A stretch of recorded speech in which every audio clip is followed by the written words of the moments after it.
Mae'r beirniadu yn parhau yn nosbarth cynta y Ffaerea am eleni. Ar hyn o bryd, ni'n edrych ar ddosbarth i'r Ebolion, yr Ebolesi a'r Adfeirch, gyda'r ceffylau a merlod lliw.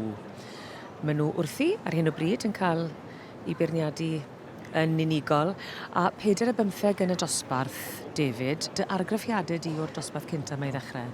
Dosbarth rhaid da, ac digon o amrywiaeth o teipiau geffyl yma. A i fod yn dweud, pob un ohonyn nhw wedi cael ei troi allan yn dda hefyd. So pawb wedi gwneud ymdrech a wedi troi nhw allan yn dda, sydd yn rhoi dipyn mwy o her i'r beirniad Emma Burrow. I ni'n gweld Emma Burrow o'n blaen i fan hyn, yn y coch.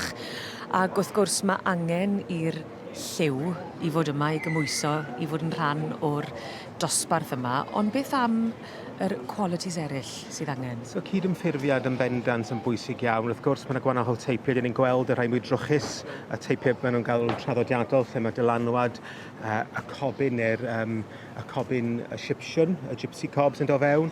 A mae yna rhai eraill mwy, beth dyn ni'n gael o quality, ond o ran bod yn mwy lan yn ei gymhalau ac a ffrants wahanol. Ambell un yn cael ei dynnu yn barod? Wel, wrth gwrs, di ddim wedi gosod nhw mewn trefn, achos mae yna gymaint o amrywiaeth yn y ceffylau, ond Ceffylau Chambers sydd wedi cael ei dynnu fewn yn gyntaf ar hyn o bryd, gyda ysgyfel Super Mario.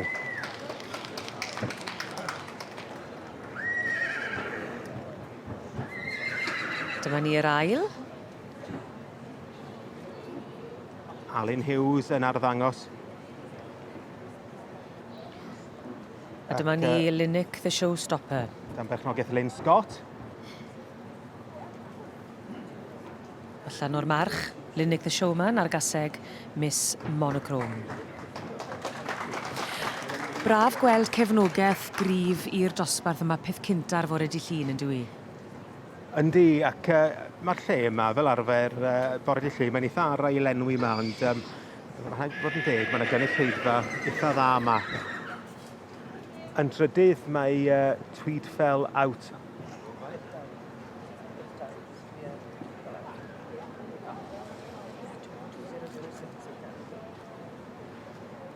Lly 45 yn y dosbarth, ac y steward fel arfer yn cydweithio yn agos iawn gyda Mrs Emma Burrow, sydd yn beirniadu, felly y beirniadu'n parhau fan hyn ynghylch y ceffylau. Well, Sophia Chambers, you're joining me as the first winner of the Royal Welsh Winter Fair 2025. You've made that long journey all the way from just the other side of Bilth, but that short journey has very well been worthwhile. Oh, it absolutely has. The early morning was definitely worth it. Now, we usually see you in the ridden classes, but now you're doing in hand. What's the future for this one?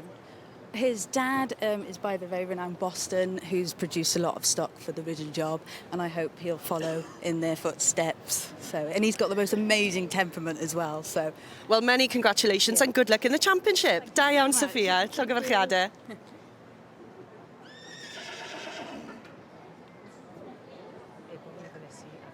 Braf gweld gwobr cynta y Ffaerea ynghylch y ceffylau. Llongyfarchiadau gwresog i Sophia Chambers yn berchen ac yn dangos Tweedfell out of the ordinary. Yn fuddigol, y nosbarth yr Ebolion, Ebolesi a'r Adfeirch gyda'r ceffylau a merlod lliw. A'r